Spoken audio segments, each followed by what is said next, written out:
the 6 steps are: something happens, there's an event that happens, and it invites and creates a story or a judgment. Okay.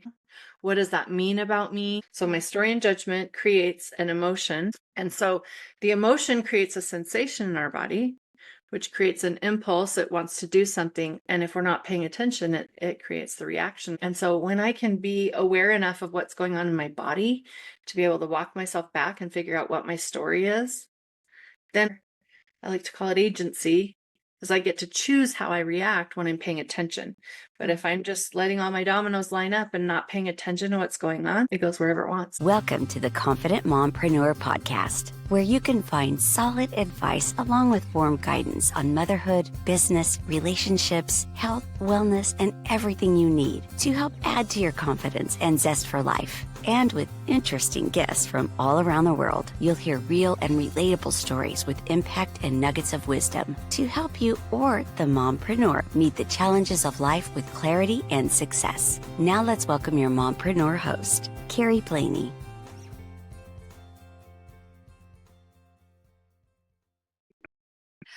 Well, welcome on today, Miss Tera. I'm so excited to have you here. Thank you. I am too. I'm excited. We just, a couple weeks ago recorded an episode with me on hers. So now it's her turn to be in the hot seat. So I'm excited to have her here. Awesome. I'm excited to be here too. It's good. Yeah. So for those who don't know you, do you want to just start us out by introducing? Oh, sorry.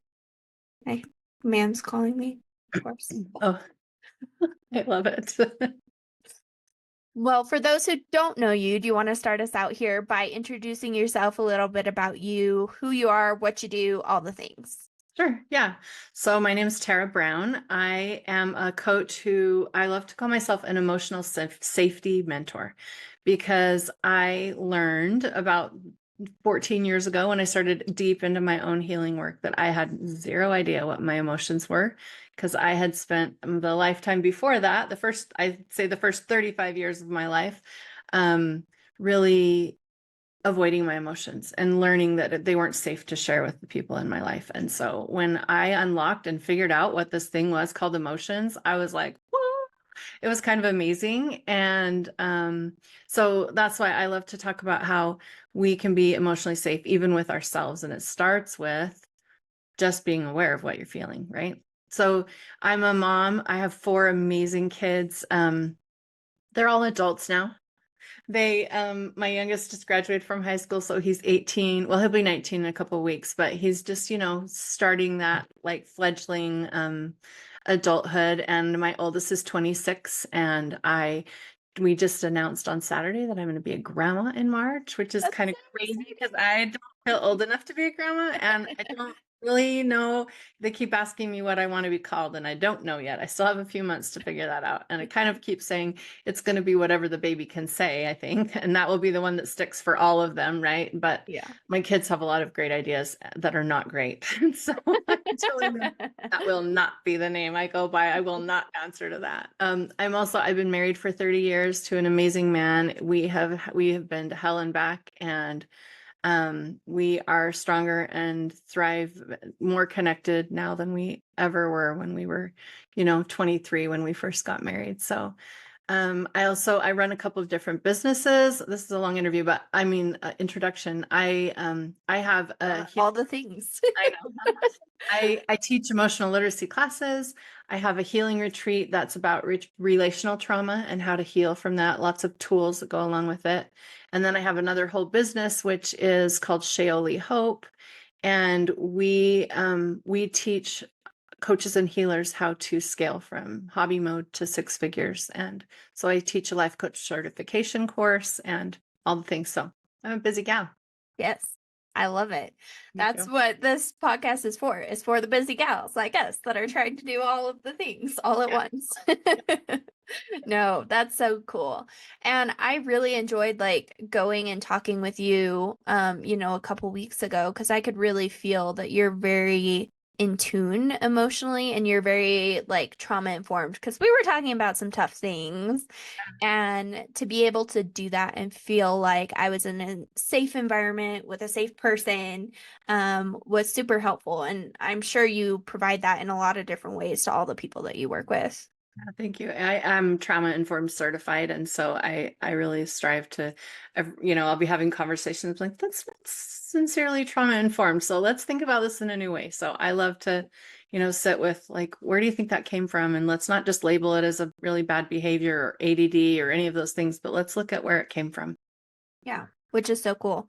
And I mean, just listening to your introduction there a little bit, I feel like I can relate to you on so many levels. And I think a lot of women can relate to you about not being in touch with our own emotions, especially if you're not in safe relationships or environments.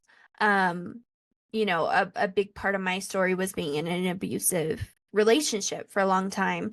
And so that was my entire being, was like feeling like I had to walk on eggshells all of the time. And so I was so aware of everybody else's feelings and things that I had no idea what my own were.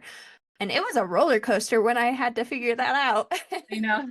I remember my husband saying once to me, this is for the birds. He's like, well, let's go back to being numb and just not knowing anything and not being in recovery because it's hard. Mhm. And I was like, yeah, I actually don't think it works that way. I don't think you can shut the box on it once you've opened Pandora's box. But, I grew up in a house where it wasn't safe to share our feelings because my mom wasn't safe to share her own or to feel them or to recognize them. And I know that came from before her. And I talk about her a lot. I talk about my parents a lot, but in the most loving way. Like I was with them yesterday. I was just like, oh, here we are. But I learned so much about myself in relationship to her. And that's why I love to say all the time, relationships are there to teach us about ourselves, right? Mhm. Yeah. Yeah. And so like whether it's hypervigilance and always on alert for how the other person in the room is feeling or what I should be doing, how I can be moving so that it's safe for both of us or so that it's at least safe, for you so that it can be safe for me. And that's exhausting. It's so Mhm. exhausting. And so even though recovery work and being more in touch and being more aware is also exhausting, it's a different kind and it's so much more like it's exhausting and life affirming. Like I think that it creates energy. Yeah. My son, I'll say this and then you can ask a question. My son, my second son is in engineering school right now. He's going to college. He wants to be an engineer. And he came home one day and he was like, Mom, the coolest thing, did you know that when an atom like releases an electron or a neutron, that it actually creates energy? And I was thinking about this in the form of like my work and my emotional literacy work and how as we release in a healthy way that emotion, we actually create energy for our life. It might spend some, but actually creates way more because it creates space in our lives that we don't have to hold on to or stuff that thing and we don't have to pay attention to holding it there. We can just be free to live our lives. Isn't that awesome? Absolutely. Yes, I love that. That's such a good analogy. And it's so true. Like, yes, it takes energy to like work through that, especially if it's been bundled up for a long time.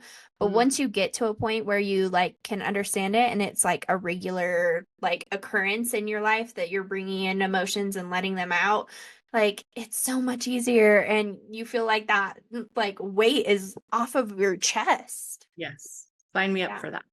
Oh my gosh, I love that. So with your household and kind of the household that you grew up in, like feeling like you kind of had to be that emotional holder for the family, I feel like that definitely is like a role a lot of us play. Are you an oldest daughter? For sure. Uh-huh. Yeah. Okay. So, especially for us oldest daughters, and Yes. like that generational trauma that kind of gets passed down and nobody ever knows how to stop that cycle and really deal with it. How did you kind of, as you said, open that Pandora's box? Yeah. So I'll tell you first, my dad had a really big health crisis a couple of years ago, and I started going with him to all of his doctor appointments because my mom wasn't well to go with us. And so I would go with, and one of the doctors called me the boss daughter. And I was like, yes, I love that title. It's so true. I was telling him at that point, like what to do, what to take, which doctors to go to and all that. But so, we usually take that on in our families. We're very much the caretakers I and know, givers of life in our families. And sometimes to a fault, honestly, because I'll share with this, and then we're going to go back to your question, which I probably actually forgot. So, my brother died by suicide, um, 3.5 years ago. And my other brother and his wife and I flew to Texas to help my sister-in-law take care of things. And so we got there the next morning, like just a few hours after it had happened. And I got to work because I'm the boss daughter. And I like just went into work mode, and I couldn't feel it because it Handled it. was Yeah. way too much like information and like out of the blue for me to handle emotionally. Even though I'd been doing my work for a long time, it just caught me really off guard. And so I went into work mode, and I was just like, I'm going to do this and this and this and this. And I had this whole list of things. And my sister-in-law, the one who went with me, came to me like halfway through the week because we were there for a whole week. And she said, you know, I can help you I can help you. I can do things, right? And I literally was so in avoid and work mode that I literally looked at her in the face and said, I know.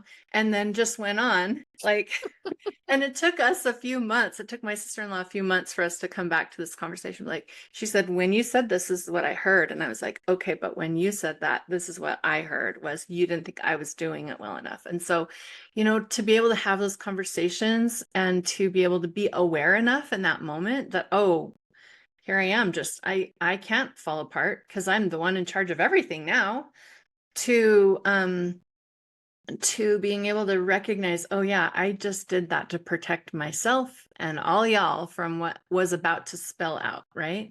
And so Yeah. it took a few months for me to allow it to spill out because I had to handle it for everyone, or so I thought, right? Yeah. And so we talk, my brother and I talk a lot about how we got trained to manage our mom. We got trained, and we say that often. He'll send me a Marco Polo and he'll be like, here's my manager mode, I'm in it again. And we got trained to do that. And I think that gives me a lot of peace, like I said, because of the trauma informed part. Like I can see, yeah, that she actually got trained to do that too. So she knew really well how to train this whole new generation of managers because she did it too, right? Yeah. Yeah, Absolutely. It's been that cycle that's been passed down.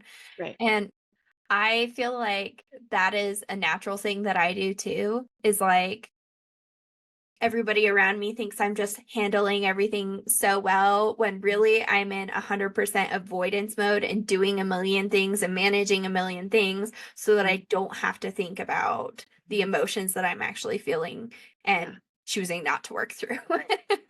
I call that busy syndrome now. It's actually one of my biggest red flags when I just find myself saying, oh, I'm so busy. Then I'm like, oh, hang on. What is Tara avoiding today? It's way Yeah. easier to see now. Yeah. So I did forget the question you asked me before.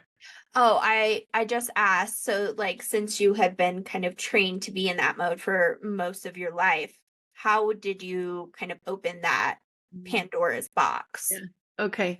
So, I remember that I learned a lesson about the drama triangle. So the rescuer, the persecutor, the victim, right? And I was studying a lot about it because I felt like I was in that rescuer. Like I have to do this thing for you and I have to be all the things for you. And I didn't even, like I say, give anyone else opportunity to say if they wanted it or not. It just was my job, right? And then I heard this woman say this thing that will forever haunt me. She said, we rescue because we want to feel better. Not really, not like a byproduct of that is that you might feel better too. But actually, I'm doing it. I'm hopping in there because I'm uncomfortable.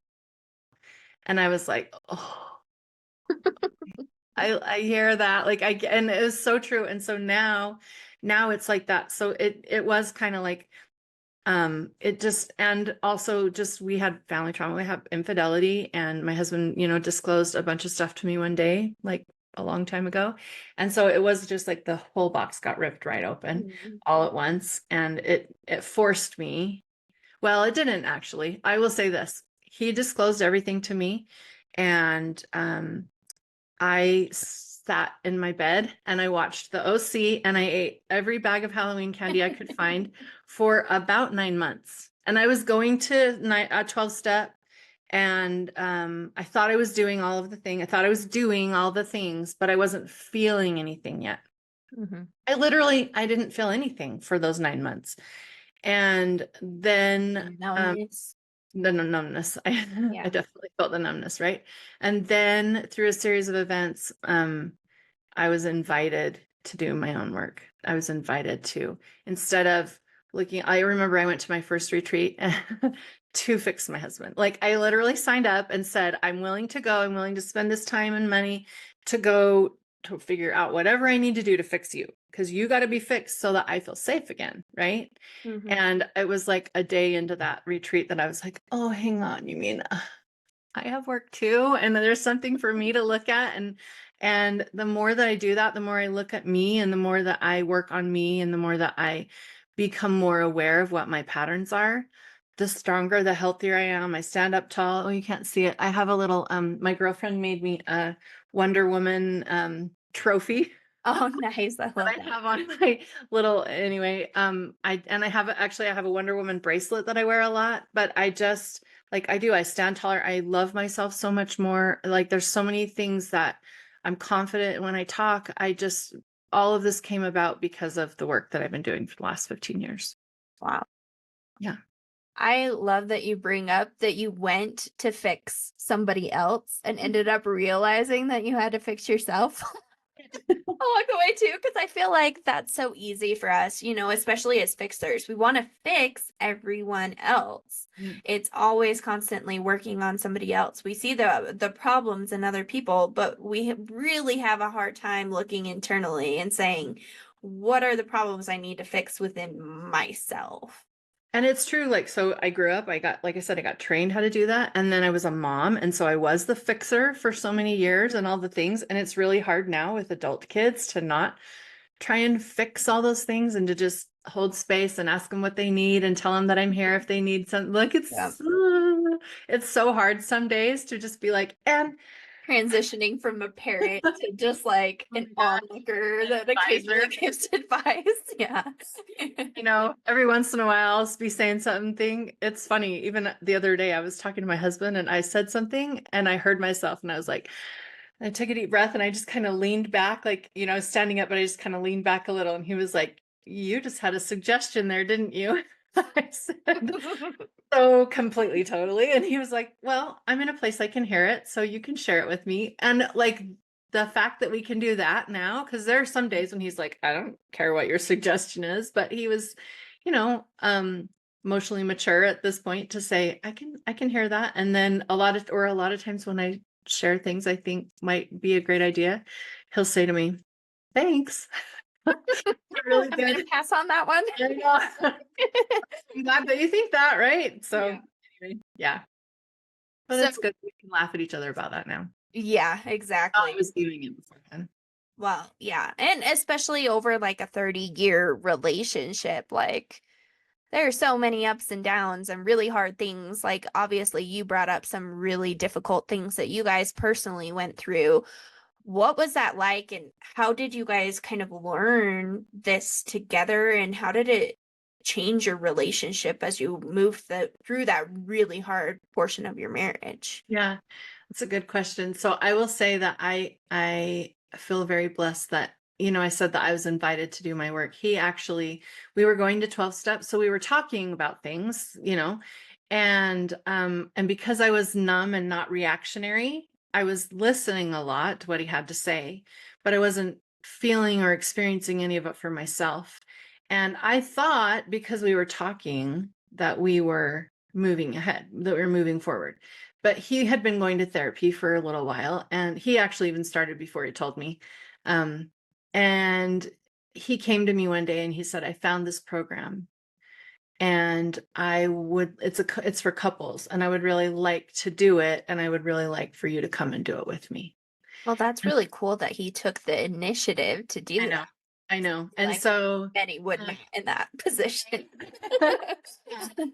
and there have been different times when we each lead out on our healing, you know what I mean? But we also know, I'll tell you this. So we did this program where it was like the first 6 weeks were together as a couple, and then we split and we did like the addicts in one, and it was a sex addiction program. So Oh, okay. addicts and then the spouses in the other. And I remember like one of the first, maybe it was like week 3 or 4, they um they had this whole thing where we did this family of origin worksheet, and we actually like went through by ourselves, and like, this is what goes on in my family. There's a whole list of different addictions and how they show up and what it looks like. And then when we got there to the meeting, they actually had a couple stand in the middle and act it out. So they said, here, you stand here and you talk about, you know, what you experience, and then like, let's talk about your parents, and then let's talk about your grandparents. So there's all these people standing up in the middle of the room. And I just like, I still remember this night. It just gave me the chills. The director said, at this moment, this is the moment that you get to decide. He said, you can either fix it, figure it out between the two of you, do the hard work to look at what's going on and learn how to communicate and work together and all of these things, or you can all take a step back and you can invite the next generation into the pattern. And I was like, ugh, like just knife to my throat, you know, like I thought, I don't want that for my kids. And so I talk about that a lot with my kids, and I say that I do this thing. I do this. I talk about this all the time.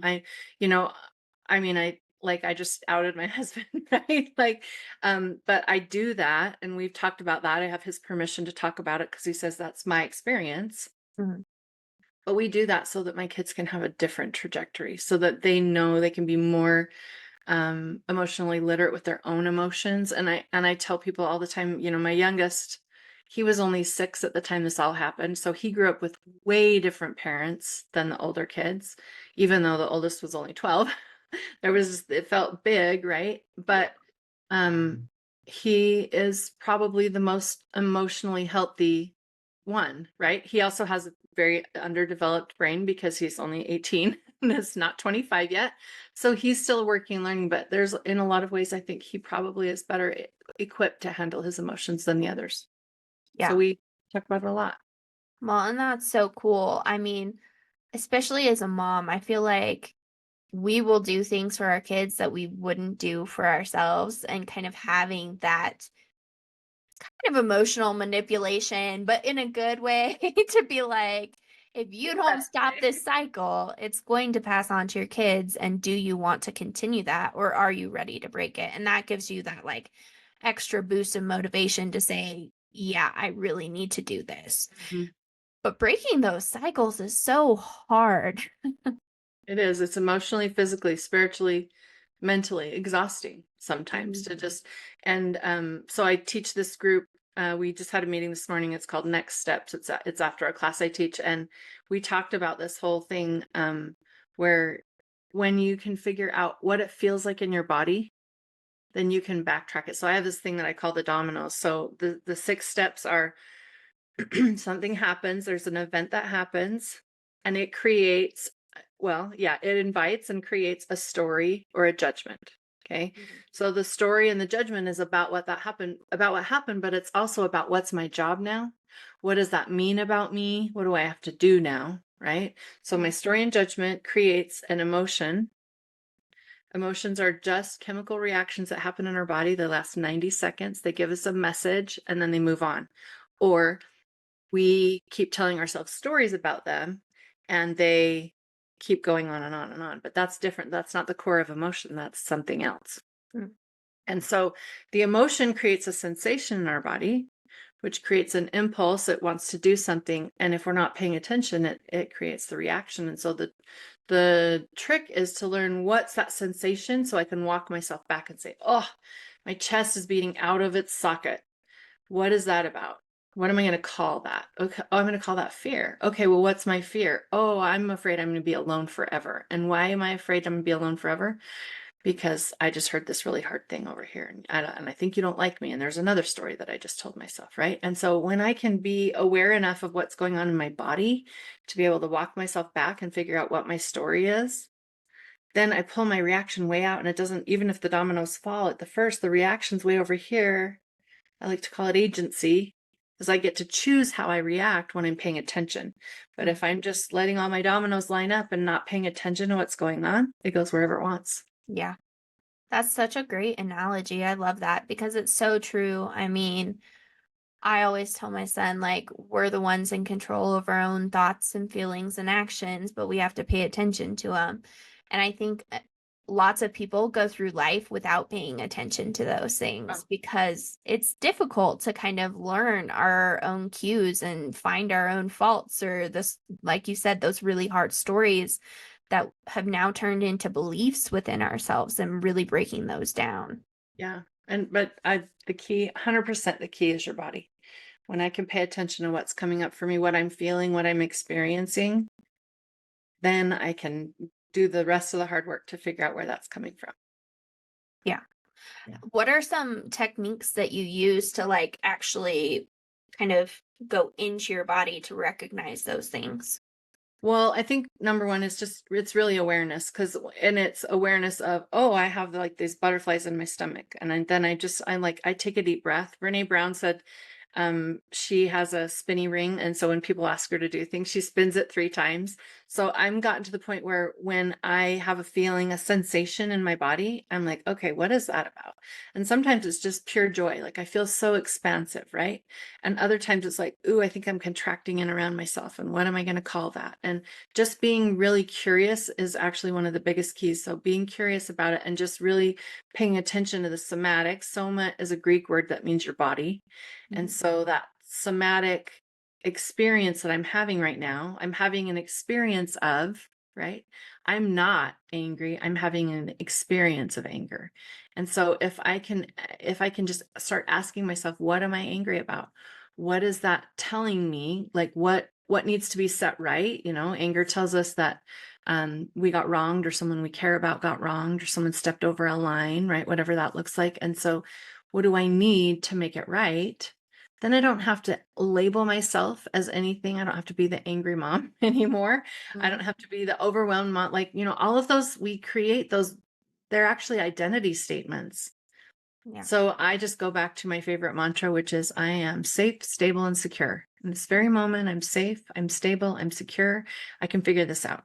It's going to take a deep breath. It's going to take, like I said before, like sometimes I just lean back out of that present reality and just be like an observer. But it takes observing. I journal a lot. I color a lot. I have to let go of things. I have other tools and resources to be able to let go of my emotions so I don't have to hold them anymore. Yeah. I love that.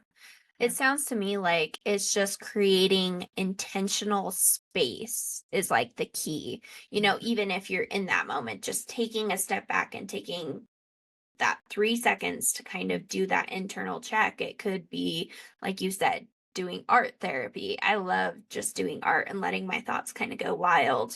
For me, the gym is a really good place to kind of like tune into my body and how I'm feeling and how I'm doing. Journaling, yoga, all of those practices are so great, but it's intentionally breaking yourself out of those like just constant goes to like create the openness and space to allow that. Yeah, for sure. For sure. 100%. Yeah. So now you work with a lot of other like coaches and mentors for other people. How do you walk them through like, okay, now that you're understanding this for yourself, how do we teach our clients this? Because a lot of, I think, coaches are probably working with people that have never like entered into this realm of like thinking before. Right. Yeah, that's usually who we invite, or people who were in that space that we were in once, right? Yeah. So I love to take coaches and healers. Usually when we enter that space, like I said, it's because we had an experience and we found a resource that helped us, whether it was a tool or a technique or something, and then we want to share it. Like that's actually step 12 in the 12 steps, is now that you know what you know, share it, right? Yeah. So there's this desire to share what we have, and I get really good at this one thing. And I'm not picking on anyone, but I'm just going to use foot zoners for an example. I learned how to do foot zoning. And then I think everyone needs to learn how to do foot, or like needs to experience it, right? And there's so many benefits that you can do. But when you only have that one modality, there are some days that your clients might come to you and be like, I really don't need a foot zone. I want to talk about this, or I want to do this, or I want to try this. And so that's kind of where my certification program was born, because I have like 25 modalities that I teach. Foot zoning is not one of them, but 25 different modalities that I teach during the course of a whole year, because it's a mastery program. It's not a learn a skill, slap it on, know how to do it, right? It's like practicing and learning and really get into the science of it. I'm kind of a science nerd. I love to like figure out where this creation and the law of attraction come into like God's plan for us, and the science behind it, and all of the laws of nature, and just science and spirit. synthesis. Yeah. But what I found was lots of people, like I say, whether you do some sort of training, or if it's one of those 3-day training programs, which I actually just recently did, because I said to myself, I can't talk about them anymore if I haven't experienced it. So I need to know what they teach there. And so I actually went and did one of them just so I could see what, just for research sake, But one thing that I found was that most people don't really get emotions. Most people don't really understand the patterns, like I say, of the rescuer and the drama, in the drama triangle, and the victim and the persecutor, and what their different roles are, and how we switch between all three of them, even with our own selves, right? So that's where my facilitating emotional literacy course came in, because I was just like, there's these basic skills that if you know how to do this with your clients, and if you can see them with your clients, you can help them level up. Because the other thing that I love to say is, you can only help someone heal to the place where you are right now. Yeah. You can help them all the way back there to this place right now. But I've had it in my career a couple of times where I'm like, you know what? I feel like I've helped you as far as I can, and you're ready to go somewhere else. And so I'm going to lovingly release you. I'm not going to hold on to you forever thinking there's this lack in the universe, right? I'm going to let you go. And because I know there's something else you need to learn, and it's not for me. Right. And that takes the maturity, because like I say, what we want is to be like, I need you forever. And I desperately need you. And so I cling on to you forever. So facilitating emotional literacy looks like all these things: seeing your patterns, learning what the dominoes are, learning what the actual messages from each emotion are, and how to experience them in your body. And it starts on week 1 with literally, we check in and out of our every meeting. We check in with how I'm feeling presently and how I'm feeling at the end of the meeting, because the average American, and I teach a lot of Canadians, so the average North American knows 3 to 7 words to explain how they feel. That's it. And there's like this wealth of other emotions out there that we just use these ones. And 2 of my least favorite are 4-letter words: good and fine. Nothing like good and fine don't say anything. And so whenever someone says I'm fine, I'm like, and try again. I invite you to look at a little deeper and just say, oh, and then I usually hear, oh yeah, I'm feeling da da da da da, right? But I always say those are 4-letter words, and so I like several 4-letter words that I use, but but we're not allowed to say them as relating to how we feel. Yeah. So that's that's my heart. Like, I'm always like, let's get into emotional literacy. That's why I talk it so much, because it is, well, you can tell when I talk about it, it's literally my passion, right? Yes, you're so excited about it, and I love it. Yeah. I mean, you can definitely tell you have that passion for it. But no, I think that's so great, because I do think that there's like that lack of education around emotions, what to call them. I did this really great class at a retreat that was on like false emotions and like how we can feel those too, and that was really eye-opening for me. But yeah, it's so cool, and I love that you're training people to help others through that process, because sometimes I feel like we need that little bit of a jump start where somebody can give us kind of that outside perspective of what they see, and not just like the internal craziness that's always going in us. I think sometimes we have a hard time recognizing or seeing the goodness in ourselves more often than not. Most times we do. We have a hard time. Yeah. So it's kind of nice to have that outside perspective to say, well, this is what I see. This is what I notice. And then you can go, oh, yeah, okay, maybe I can see that. Oh yeah. Okay. One of my best friends taught me that lesson a couple of years ago. She was going through a really hard divorce, and she would message me on Marco Polo, and she'd say, "I'm going to tell you this story, and then I need you to tell me what you see." And it was just this invitation to be like, "Okay, now what do you see?" And because I know that I'm like in the mud, I can't like see that there's even grass over there because I'm like way below the water line here in the mud. And so that invitation to just tell me what you see was really impactful for both of us. Oh, I love that. So, since you have learned all of this, how has it changed your communication style with your kids, with your spouse, with your friends, all of the things? hmm I'll give you an example of the youngest from the other day. So we have these two Jeeps. One that's his, it's his, he drives it, right? And it got a flat tire the other day when he was on the freeway, and he called his dad. Like it was kind of I love the fact that I see it come back to me like this. The kids are like so willing to have a hard conversation. Hey dad, I'm like stuck on the exit of this freeway ramp, and does my car even have a jack? He said. My husband was like, I'll be right there. So he drove out to see him, and by the time he got there, because he was really close to downtown, which is where my husband works, by the time he got there, he had it done. And because he said to me, I don't even know if he knows how to change a tire. And that's my fault. I don't know if I even taught him how, right? But he Yeah. got there and it was almost done. But the fact that they're willing to come and have conversations. So that same son, he walked in one night really late with his friend, and he just walked over to me and he gave me this big hug, and he like hung on my shoulders. My boys are all gigantic. They're like, he's the shortest and he's 6'3". The other two are six. Oh, geez. He hung on my shoulders, and with all this weight, and he said, I need I need you to help me to have a conversation. And those kinds of moments, I'm like, Mom, payday. I love it so much, right? But I see that too. People that call me and say, Hey, I really appreciate this thing that you said in church the other day. And can you teach me how to say that way?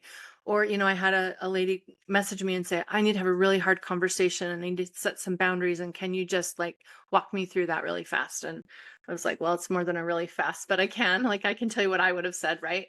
But then I have people who, I had a former client who called me the other day and just said, I want to share with you that I had this horrific thing happen. She actually had a child die in her sleep during a nap. She was 3 years old. And she said, I haven't reached out to you in a while because I've been working through, but she said, but I want you to know that, like, and I'll get emotional, but she said, I want you to know that all of the work that I did with you before that happened in all these other areas and avenues made it so that I didn't fall apart. I didn't crumble. I was able to sit present with my emotions, to be able to feel them and listen to what they had to say and really work through that. And like, how can you doubt that the work that I do with my clients is so important when I get messages like that, right? Yeah.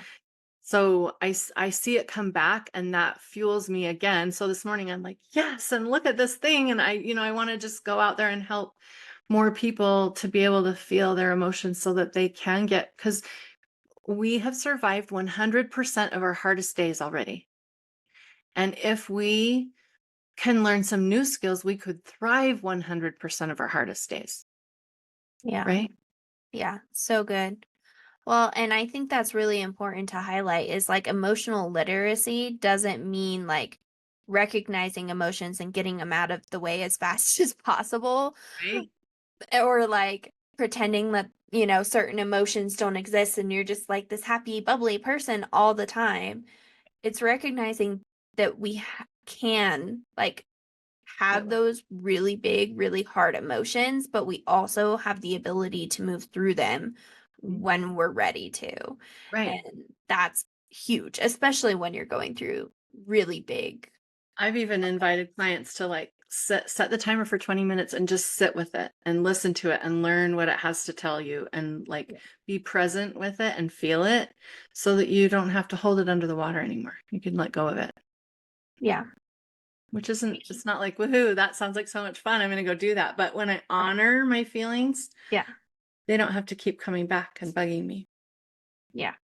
And we don't see the same lessons coming over and over and over again to teach us that. That never happens to me. Yeah, right. Never. Ever. That is so funny. Yeah. No, I love that. And it's so cool that you have like demonstrated that within your relationship for your kids, that they feel the safety and like they have the words to be able to like have those hard conversations and things. My son and I were just having a conversation the other day. He's going to be 7 next week.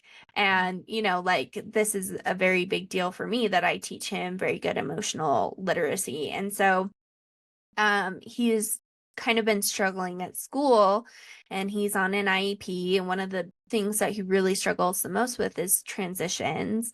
And he just moved into a new grade, so he has a new teacher, he has new people in his classroom, and they just switched his teacher again. And so he's just been really struggling, and they haven't been doing any of his IEP like modifications or having anybody in the classroom with him or anything. So we talked about how that's, you know, making him feel, and he's very frustrated and he feels very overwhelmed with the transitions and all of those things. And so I asked him, I was like, "Hey, well, we need to discuss this, you know, with your teachers and let them know how you're feeling and see what we need to do to move forward. Do you want to have that conversation with them, or would you like me to have that conversation with them?" And so he was like, "Mom, I want you to." And I was like, "Okay, well, you've had the conversation with me, so at least I can pass on that to your teachers." But I always like offer that to him, like, even though he is only going to be 7. I love that. And it's such a amazing thing that you can say, you know, I can advocate for you. And then, and as he grows up a little more, you can be like, and it might be really uncomfortable, but I would love for you to come with, to watch me advocate for you so that Yep. you get an idea of what that looks like, but also just to be able to lend your voice to it. And if we ever had any questions, then we could ask you directly, right? Because you're never in trouble. It's just it's an opportunity for more information. Yeah. Well, and actually, I love the way that you just said that, because I'm currently teaching a class on confident self-advocacy for teens with disabilities that are kind of like getting to a space where they're either choosing to like go to secondary education or get jobs or whatever.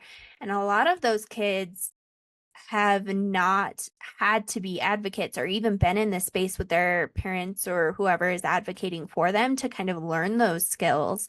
And now all of a sudden they're kind of being thrust into it and really struggling with that. And so I love that you say, like, bring your kids into those situations, show them those tools, give them that, like, you know, example before they're just kind of thrust into it for themselves. Yeah. Yeah. There's nothing worse than being a teenager and being like, good luck. You're like, but I don't know what to do or how to do it. Yeah. And while we can sometimes learn like that on the fly, it's not always great, and Well, it makes it's it a whole lot harder. yeah, it's very unskilled behavior if we do it that way, where I feel like, oh, I remember watching this, and yeah, it's just a good. There's a kid I watch on TikTok, and I'm not even going to say his name because it's kind of funny, but um, he had this whole series where his mom would sit next to him, and she would help him like beforehand, and then he would call and make an appointment, and he was so overwhelmed, and it was like so frightening for him, but she would sit right next to him, and then she would tell him what to say, and then he would call, and then he would always mess up, and then he would look at her like, what do I do now? Or, oh, she asked a question I wasn't ready for. But it's just so funny to watch their little interaction. But like, what a gift she's giving him by teaching him and sitting there with him to do it. So yeah. No, so good. Yeah. Well, as we're starting to wrap this up, any final tips, tricks, tools that you have for especially the woman that's trying to do it all, trying to handle it all, on like really working through our own emotions and coming out on the other side better from it, and really having the space to be able to do all the things that we need to do? I think number one is just start checking in with yourself every day, like a couple of times a day, morning, noon, and night. Just saying, this is what I'm currently feeling. Just getting used to what I'm experiencing right now is frustration. And then in a few minutes, when I let go of that, I might feel some peace or resolution. But being able to name it and say it will be really helpful. So I have 4 areas that I invite people to check in: physically, I feel; emotionally, I feel; mentally, and spiritually. And I like to say, when we build, it's like sitting in a chair. And if each one of those is a different leg of our chair, a lot of times, especially in Christian societies, we like go for building the spiritual leg. I'm just going to give it all to God. I'm going to pray my heart out. I'm going to tell him what I need, and he's going to fix it for me, which is great. And if I'm not like eating enough and drinking enough water and getting enough sleep, or if I'm not like making sure I'm connected, or if I'm not fact checking the stories I'm telling myself or keeping my brain mentally alert, I have this chair that has one leg that's a fence post, and the other three are literally like dry spaghetti noodles. And I wonder why I don't feel balanced, because I'm trying everything I can. So I have two favorite sayings. Number one is awareness is the first step. And number two is stop trying harder and do something different.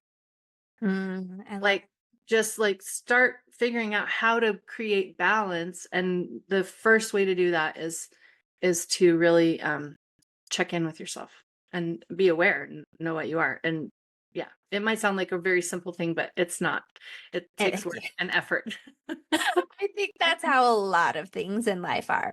The things that we know we should be doing and seem simple, but really are not. And the other thing is give yourself a lot of grace. Like, you're doing better than you think anyway. No matter where you are, I think you're probably doing better than you think you are, because we are our own worst enemy, right? So biggest critics. Yeah, give yourself some grace, and just know that you're handling it the way you're handling it today. And when you have that awareness, that's the first step to doing something, like recognizing there might be something different too. Yeah, absolutely. Well, this has been such a wonderful conversation. So many good tips, tricks, tools. I love it. And you're just amazing. So where do we find you? More about you? What have you got going on? Any free resources for us? Give us all the things. Yeah. Okay. So I'm on Instagram, Life Coach Mastery with Tera.